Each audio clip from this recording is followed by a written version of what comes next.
Hey everyone, welcome back to my channel, MR.Creepy N. So today's video is definitely going to creep you out. In this video, we're getting into some of the most disturbing and chilling real horror stories ever told. The kind that slowly crawl under your skin and stay with you long after the story ends. Before we begin, let me know in the comments where you're watching from and what time it is for you right now. If you enjoy this kind of content, make sure to like the video and subscribe. Alright, let's get into tonight's stories. I used to think sleep paralysis was just one of those strange glitches the brain throws at you sometimes, like your body waking up before the rest of you catches up. Uncomfortable, sure, but harmless. That's what I believed. Until the night something started waiting for me when it happened. I'm 29 now. This started about 3 years ago. Back then, I lived alone in a cramped one-bedroom apartment on the second floor of an old brick building.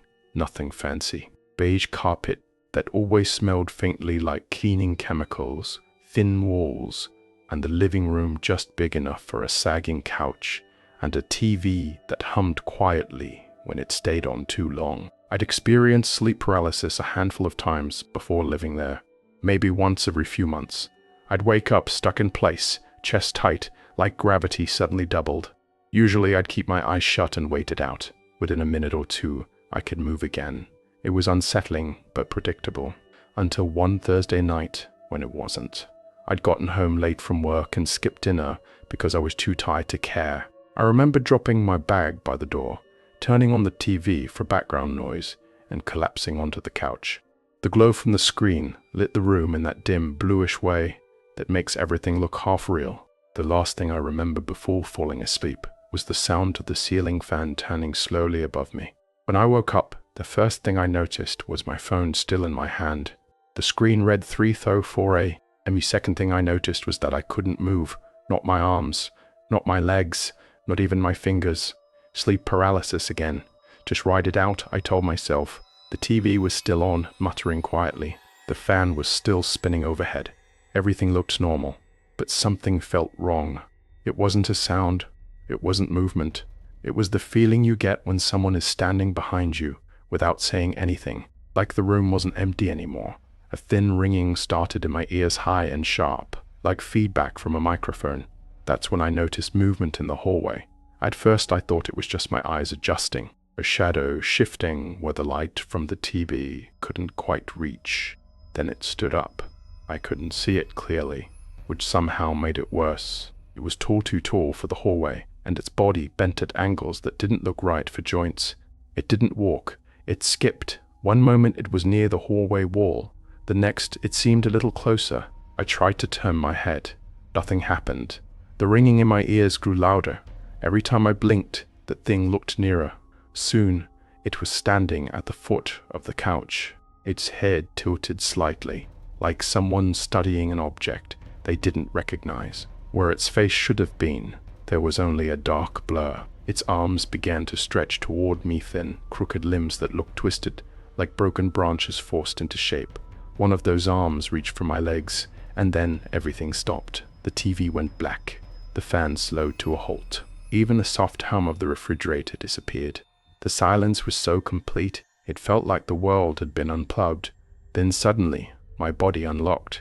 I bolted upright so fast I nearly rolled off the couch. The TV flickered back to life instantly, as if nothing had happened. The fan spun normally again. I sat there for several minutes, breathing like I'd just run a mile, staring into the hallway. Nothing was there.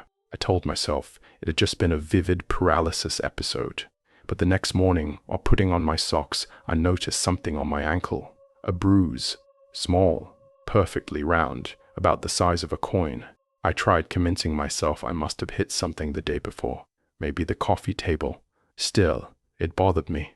A few nights later, it happened again. This time I woke up in my bed.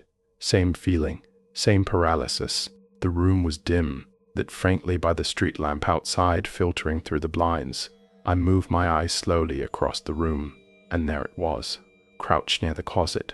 It looked smaller like that, folded in on itself, but its limbs still bent in ways that made my stomach tighten. A scraping sound came from the floor, not loud, just a faint dragging noise like fingernails tracing across wood. It moved again, not walking, more like jerking forward in little glitches, as if someone was skipping frames of a video. My chest tightened as it crawled beside the bed. Then I felt the mattress dip, only slightly, but enough. And then something happened that scared me more than seeing it. A thought appeared in my head that didn't feel like it belonged to me. I don't want to leave. The words weren't spoken aloud. They just arrived. Before I could even process that, the bedroom light snapped on. My friend Daniel stood in the doorway, half awake. "Sorry," he mumbled. "Thought you had my charger." The moment the light filled the room, the thing vanished, like it had never existed. I didn't say a word. After that night, the experiences stopped waiting for sleep. Sometimes I'd catch quick black flickers at the edge of my vision while I was fully awake. The ringing in my ears started happening during the day. I began sleeping only a couple hours each night. Every time I closed my eyes, I imagined opening them to find that thing leaning over me. Then came the worst night. I'd been awake for almost 2 days straight. Desperate, I took some melatonin just to force my body to shut down. I don't remember drifting off, but I remember waking up, frozen again. Except this time, I wasn't alone in bed. Something was behind me. I could feel the warmth of it. Slow breathing, brushing the back of my neck. Then a single finger touched my spine. It slid slowly downward from the base of my neck to the middle of my back. Not scratching, not pressing, just tracing, like it was memorizing the shape of me. The same voice entered my mind again, only this time the words were different. "You let me in." My mouth opened. I wasn't doing it. I tried to close it, but my jaw wouldn't respond. Then I felt something strange, appalling sensation inside my chest, like air being drawn out of my lungs except deeper than that, like something inside me was being removed, and I couldn't stop it. When my body finally released, I didn't move. I stayed exactly where I was, staring at the wall in front of me. I didn't turn around. I didn't want to know if anything was still there. I didn't sleep again for 3 days. Eventually, I drove to see my grandmother. I hadn't told anyone what was happening, not a word. But the moment she opened the door and looked at me, her expression changed. "You've got something following you," she said quietly. I remember standing there in her kitchen, feeling the blood drain from my face. She went into her bedroom and came back with a tiny leather pouch tied with string. Inside were dried herbs and coarse salt. "Put this under your pillow tonight," she told me. I didn't ask questions. That night was the first peaceful sleep I'd had in weeks. No paralysis, no ringing, no breathing behind me, just darkness and quiet. But when I woke up the next morning, the pouch was torn open. The herbs and salt were scattered across the pillow, and burned into the fabric beside them was a faint mark, the shape of a hand. I keep every light on in my apartment now. Every room. I even hung crosses on the walls, even though I've never been religious. The thing hasn't come back. At least, not yet. The first thing that made me uneasy in that apartment wasn't a noise. It was my doormat. That might sound ridiculous, but I'm the kind of person who notices small things. When I moved into that second-floor apartment in Flagstaff, I lined the mat up perfectly with the bottom edge of my door, straight across, even on both sides. I did it without thinking every time I came home. It was one of those tiny habits you develop when you live alone. A few weeks after moving in, I came home from a night shift at the hospital lab and saw the mat had been turned around completely, not crooked, not shoved aside, just flipped 180 degrees.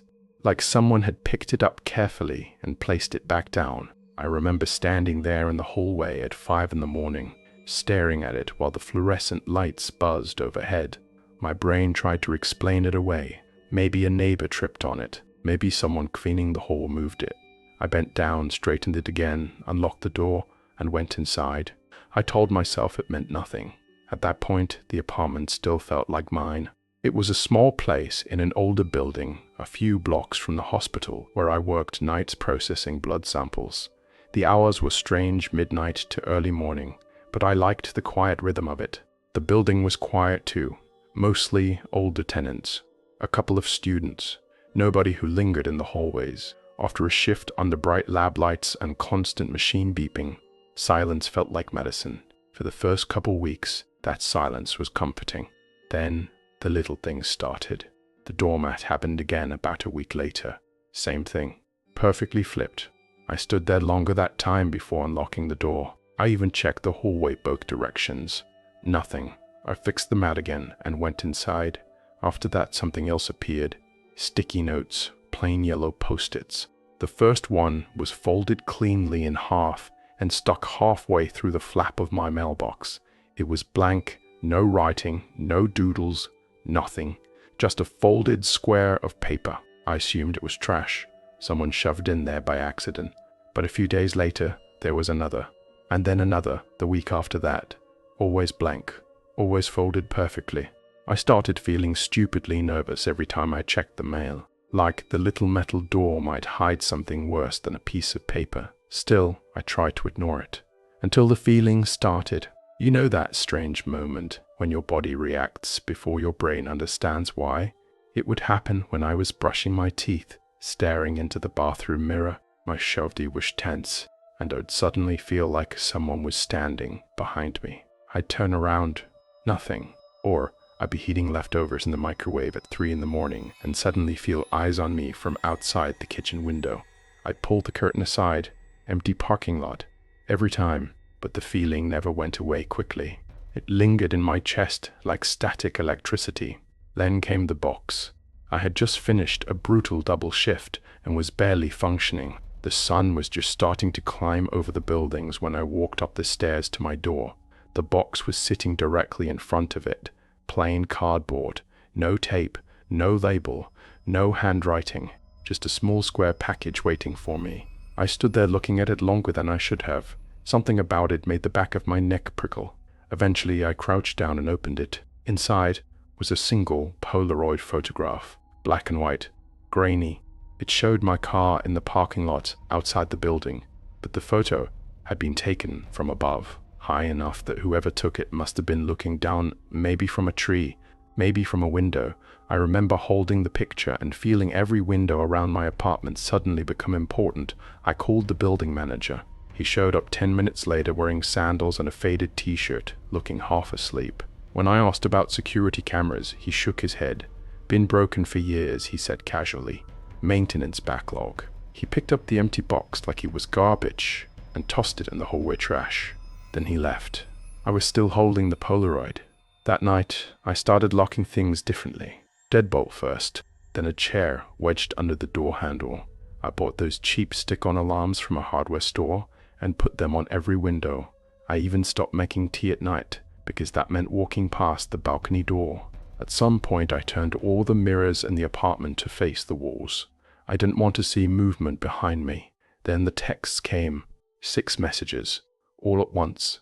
3017 AMR. My phone lit up while I was sitting on the edge of the bed.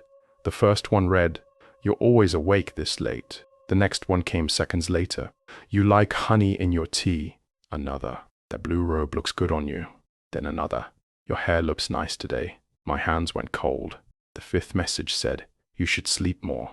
The last one appeared almost immediately after.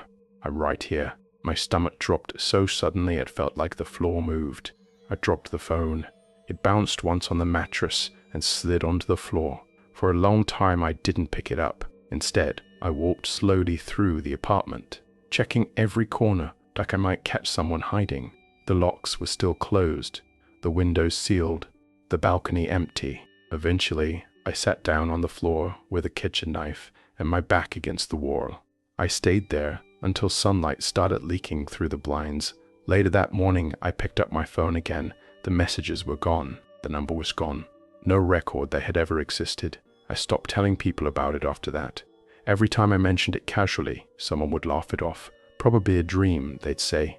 So I kept quiet, but I changed everything. I started leaving for work earlier, parking closer to the building. At the hospital, I found myself jumping every time a machine beeped unexpectedly. My hands even started shaking while handling glassware. A week later, something new happened.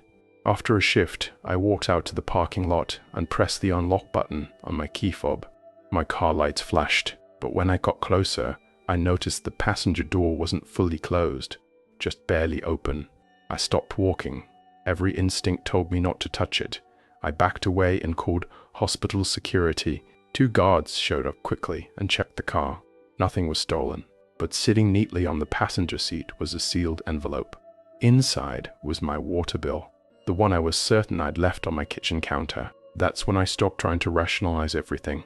I left town for a few days and stayed with a co-worker. I filed a police report, told them every detail. The officer writing it down looked bored more than anything. No threats were made, he said. Probably just someone being weird. Weird! That word stuck with me. The last incident happened a week later, early evening. I had just returned to the apartment after staying away for several days. I unlocked the door, stepped inside, and dropped my bag near the entrance. Everything looked normal. I walked to the bathroom to wash my face. When I came back into the hallway, the closet door was open, wide open. My stomach tightened immediately. I never left that door open, not once. I walked over slowly and pushed it closed. That's when I noticed the smell, faint but unmistakable. Sweat, human, not mine. My legs felt weak. I backed into the kitchen, grabbed a knife, and called 911. The police arrived quickly. They searched the entire apartment. In the bedroom, they found dirt on the windowsill. Someone had come in through the fire escape. Inside the closet, they found fingerprints. The officer told me quietly that the person might have still been there while I was in the bathroom, maybe longer. I didn't ask anything else. That night, I packed what I needed and checked into a hotel. A week later, I moved out of the apartment. No forwarding address, no explanation. The landlord didn't ask. Whoever had been watching me never contacted me again. No more notes, no more photos, no more messages, just silence. But even now, years later, I still check every closet before going to bed, and there's always a knife within reach.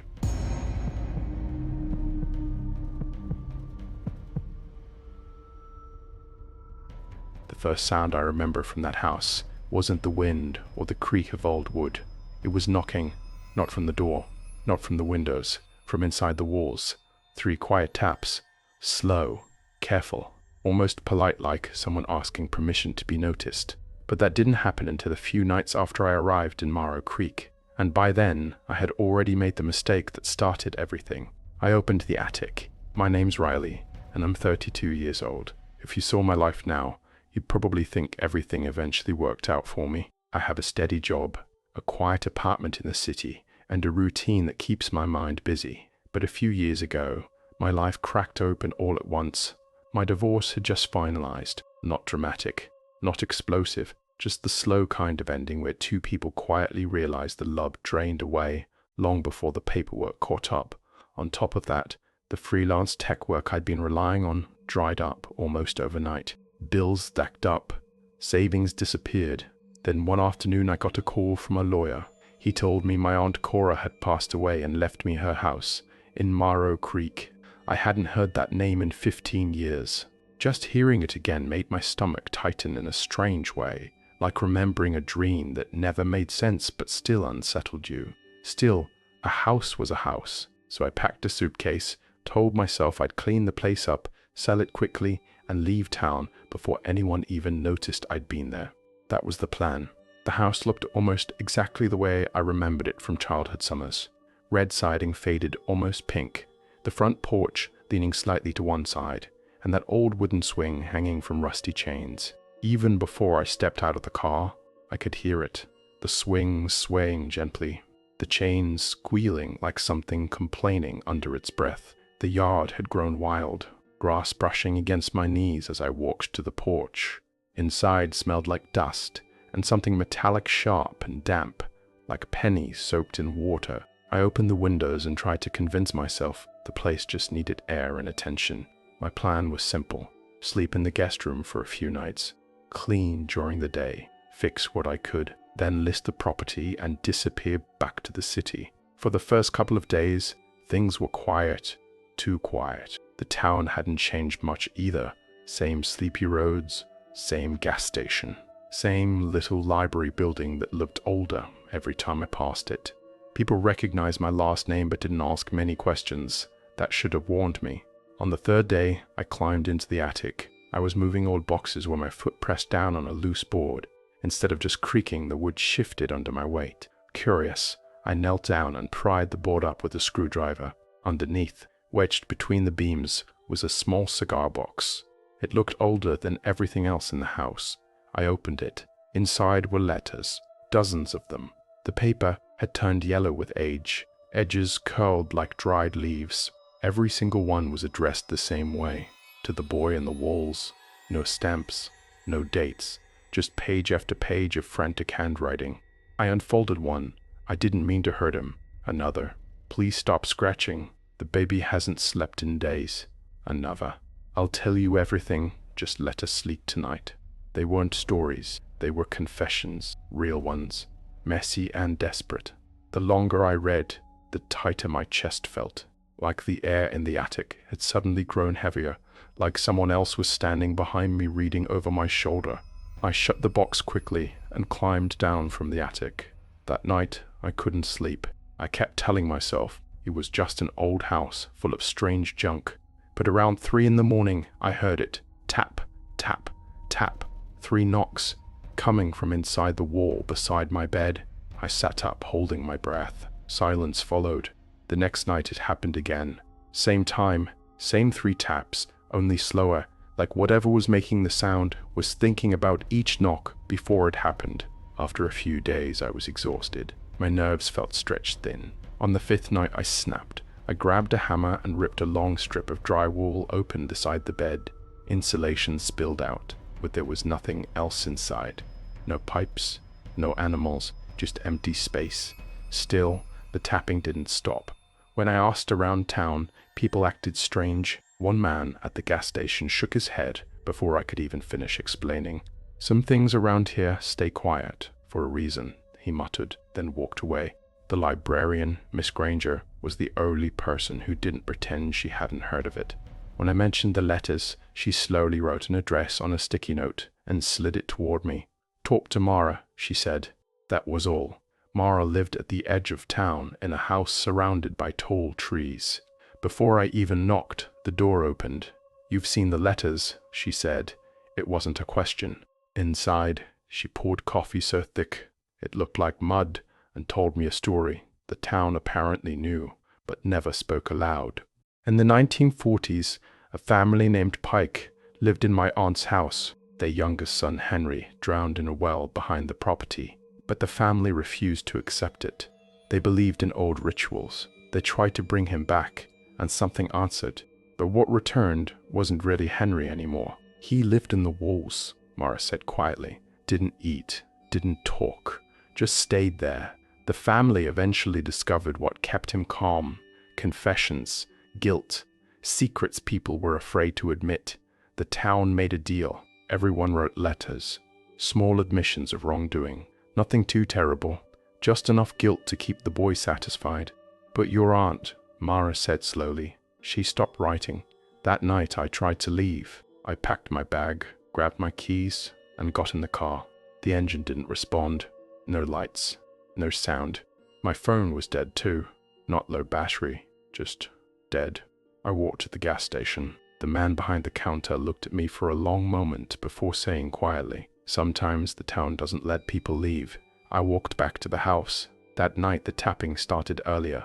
Not just from the wall, from the ceiling, the floor, the closet door. Then I felt it, a warm breath close to my ear. I didn't turn around. Instead, I started talking. I told the wall about my sister, about the time I let her take the blame for something I did when we were kids. She got suspended. I stayed quiet. We stopped speaking after that. I never apologized. The tapping stopped. For a long moment there was silence. Then a soft voice spoke right beside me. Childlike, calm. "Thank you." I turned slowly. Nothing was there. But the air felt different. Like something had finally eaten. The next morning, my phone worked again. My car started immediately. I didn't pack anything else. I just left. I sold the house for almost nothing and never returned to MR.Creepy. But sometimes when I'm alone late at night, I still hear it. Tap, tap, tap. Not angry, not demanding, just waiting. And when that happens, I write down another confession. I still remember the smell of that theater more clearly than I remember some people from that time in my life. Old dust, damp wood, and something sour that never quite left the carpets. If you've ever walked into a building that feels like it has been breathing for 100 years, you'll know the feeling. The Bay Ridge Civic Theater was like that. It wasn't charming old. It was tired old. I was 24 when all this happened, working there part-time, while I dragged myself through a college degree I wasn't even sure I wanted anymore. Being stage manager meant the place practically owned me. I handled props, cues, lighting notes, actor schedules, basically every tiny thing that could go wrong during a show. And in that building, things always seemed a little off. Most nights I ignored it. Old buildings creak, pipes groan, floors shift. If you work in theater long enough, you get used to strange noises in the dark. But that one night ruined the illusion that it was just an old building. We were deep into rehearsals for a small town drama that, honestly, wasn't very exciting. But our director, Margie, treated the production like it was the crown jewel of Broadway. Every cue had to land perfectly. Every movement had to mean something. Grace played the lead. She was talented, but nervous by nature. The kind of person who constantly felt like someone was watching her, even when nobody was. Danny handled sound. He was reliable, sarcastic, and permanently irritated at every piece of equipment we owned. That night rehearsal ran late, close to 11. By the time we wrapped, most of the cast had already gone home, leaving just the three of us doing the usual closing routine. The dressing rooms were in the basement. They were always cold down there, even in the middle of summer. The kind of cold that creeps through your shoes and settles into your bones. Grace hated going down there. "I swear that place feels wrong," she muttered while stuffing her things into her bag. "You say that every night," I told her, half laughing. "No, seriously," she said quietly. "It's like someone's always standing just behind you." I rolled my eyes. "That's called paranoia." Normally she'd argue back, but that night she didn't. She just slung her bag over her shoulder and headed toward the exit. "I'm leaving," she said. "I've got a bad feeling tonight." "I'll be right behind you," I told her. She nodded, but she didn't say anything else. Just walked out. Danny and I stayed a little longer near the tech booth. He was fiddling with the right speaker again, tapping cables like they'd personally offended him. "This stupid thing only cuts out during her monologue," he grumbled. "That's weirdly specific," I said. "Yeah, well, this theater hates good audio." I smirked. Maybe the theater ghost just hates the script. He chuckled, but it wasn't a full laugh. More like the kind people give when they're tired and just want to go home. Eventually, he packed up too. "Lock up when you leave," he called while heading out the front doors. "Got it." A minute later, I heard his car pull away from the parking lot, and just like that, the building went completely silent. I locked the doors and stepped outside. The night air felt good after being inside that dusty place for hours. I made it halfway across the parking lot before a terrible realization hit me. My binder, every cue sheet, every prop list, every rehearsal note I'd spent weeks organizing was inside that stupid binder, and I'd left it on the tech table. I stood there for a second, debating whether it was worth going back in. It was, so I sighed and turned around. The theater looked different when it was empty. I'd been alone inside plenty of times before, but that night something about it felt heavier. Not quiet in a peaceful way, quiet in a waiting way. My footsteps echoed through the lobby as I walked back in. Even the smallest sound seemed too loud. I climbed the stairs to the tech booth, grabbed my binder off the table, and turned to leave. That's when I heard footsteps, clear, slow. Someone walking across the back row of the audience seats. At first I thought Danny had come back for something. "Danny?" I called, no answer. The footsteps stopped. The silence afterward was worse than the sound. I stood there for a few seconds, listening. Nothing. Trying to convince myself it was just the building settling, I started down the stairs toward the stage. Each step sounded louder than it should have. My palms were sweaty, gripping the binder like it was some kind of shield. When I reached the stage, I pulled out my phone and switched on the flashlight. The being swept across the empty rows of seats. Then I saw movement. Front row, something dipped down quickly, like someone ducking to hide. My heart jumped into my throat. I stepped to the edge of the stage and pointed the light straight at the spot. Empty. No one there. I stood there trying to slow my breathing, and then I heard it. A voice, soft, calm. like someone speaking on cue. Again, the word came from behind me, from the tech booth, the exact place I had just been standing seconds earlier. I spun around so fast my phone nearly slipped from my hand. The booth was empty. Then, slowly, the stage right door creaked open. No one touched it. No breeze pushed it. It just opened. Slowly, deliberately. That was enough for me. I ran. Straight through the wings, down the narrow hallway, past the basement stairs, and out the emergency exit. I didn't stop until I reached the street. I bent over under a flickering streetlight, trying to catch my breath. My hands were shaking so badly the binder almost slipped from my grip. After a moment, I looked back. The door I had run through was slowly closing. No one came out. It just eased shut on its own. I didn't go back to the theater for a week.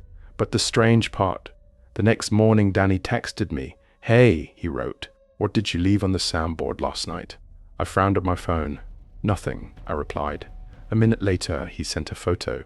My binder, sitting on the tech table exactly where I had picked it up. And somehow, that wasn't even the worst part. Thank you so much for watching. It really means a lot. If you enjoyed the video, please consider subscribing because it really helps the channel grow. And let me know in the comments which story disturbed you the most tonight.